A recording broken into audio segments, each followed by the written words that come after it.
الحمد لله الذي لم يتخذ ولدا ولم يكن له شريك في الملك ولم يكن له ولي من الذل وكبره تكبيرا. أما بعد فأعوذ بالله من الشيطان الرجيم. بسم الله الرحمن الرحيم.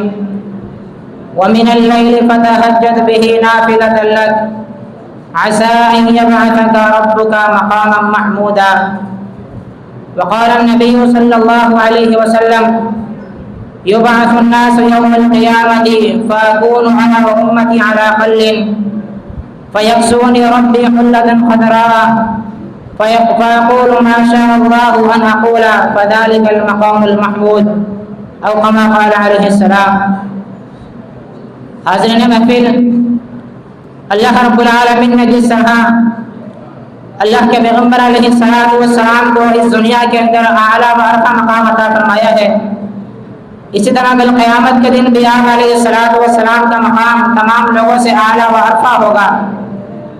جس طرح اللہ رب العالمین نے آپ علیہ السلام کو اس دنیا کے اندر تمام لوگوں سے، تمام انبیاء کرام سے اعلیٰ و ارفع مقام عطا فرمایا ہے، اسی طرح کل قیامت کے دن بھی آپ علیہ السلام کا مقام تمام لوگوں سے اعلیٰ و ارفع ہوگا.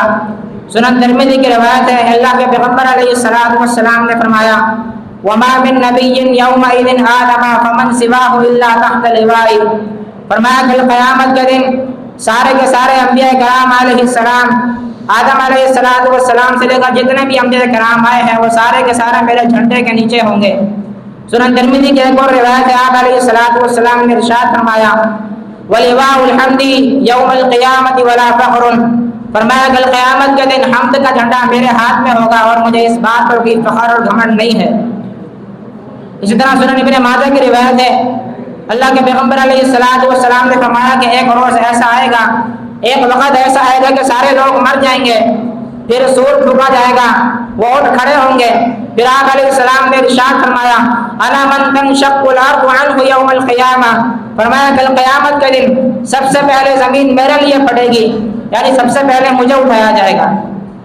حاضرین محفل، اسی طرح آپ علیہ السلام کا مقام اتنا اعلیٰ و ارفع ہے، کل قیامت کے دن بڑے بڑے لوگ ہوں گے، اولو العزم پیغمبر ہوں گے، لیکن سرداری کا حق، سرداری کا منصب اگر کسی کے حق میں آئے گا تو وہ اللہ کے پیغمبر علیہ السلام ہوں گے. آپ علیہ السلام نے ارشاد فرمایا: انا سید ولد آدم یوم القیامۃ ولا فخر. فرمایا کل قیامت کے دن میں تمام انسانیت کا سردار ہوں گا اور مجھے اس بات پر کوئی فخر اور گھمنڈ نہیں ہے. ایک اور روایت میں آتا ہے کہ آپ علیہ السلام نے فرمایا کل قیامت کے دن ساری رشتہ داریاں، سارے منصب ختم ہو جائیں گے. سیدنا عمر رضی اللہ تعالیٰ عنہ فرماتے ہیں کہ اللہ کے پیغمبر علیہ السلام نے فرمایا: کل سبب ونسب منقطع غیر سببی ونسبی. کہ اللہ کے پیغمبر علیہ السلام نے فرمایا کل قیامت کے دن ساری رشتہ داریاں، سارے منصب ختم ہو جائیں گے سوائے میرے رشتہ داری اور منصب کے.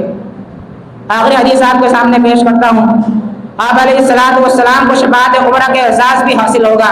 سیدنا انس رضی اللہ تعالیٰ عنہ بیان کرتے ہیں کہ لوگ آدم علیہ السلام کے پاس آئیں گے اور آ کر کہیں گے: اشفع لنا الی ربک. اے آدم علیہ السلام، آپ اپنے رب کی طرف ہماری سفارش کیجیے. آدم علیہ السلام کہیں گے: فیقول لست لہا. کہتے ہیں کہ یہ میرا کام نہیں ہے. ولکن علیکم بابراہیم. بلکہ تم ابراہیم علیہ السلام کے پاس جاؤ. فیأتون ابراہیم علیہ السلام کے پاس آئیں گے. ابراہیم علیہ السلام کہیں گے: لست لہا، یہ میرا کام نہیں ہے. ولکن علیکم بموسیٰ فإنہ کلیم اللہ. بلکہ تم موسیٰ علیہ السلام کے پاس جاؤ، وہ تو کلیم اللہ ہے جن سے اللہ رب العالمین نے کلام کیا. فیأتون بموسیٰ. موسیٰ علیہ السلام کے پاس آئیں گے، وہ کہیں گے: لست لہا، یہ میرا کام نہیں ہے. ولیکن علیکم بمحمد صلی اللہ علیہ وسلم. بلکہ تم اللہ کے پیغمبر علیہ السلام کے پاس جاؤ. آپ علیہ السلام نے فرمایا: فیأتونی. وہ میرے پاس آئیں گے. فاقول، بس میں کہوں گا: انا لہا، یہ تو میرا کام ہے. پھر آپ علیہ السلام سجدے میں گر جائیں گے، اپنی امت کے لیے دعا کریں گے. اللہ رب العالمین آواز لگائیں گے، ندا لگائیں گے: ارفع رأسک. اے پیغمبر اپنے سر کو اٹھائیے. سر توڑتا، آپ سوال کیجیے، آپ کو عطا کیا جائے گا. اشفع تشفع، آپ سفارش کیجیے، آپ کی سفارش قبول کی جائے گی. اسی پر اکتفا کرتا ہوں۔ اللہ رب العالمین سے دعا ہے کہ اللہ رب العالمین ہم سب کو پیارے پیغمبر علیہ السلام کی شفاعت نصیب فرمائے اور ہم سب کو قرآن و حدیث پر عمل کرنے کی توفیق عطا فرمائے، آمین۔ وآخر دعوانا ان الحمد للہ رب العالمین۔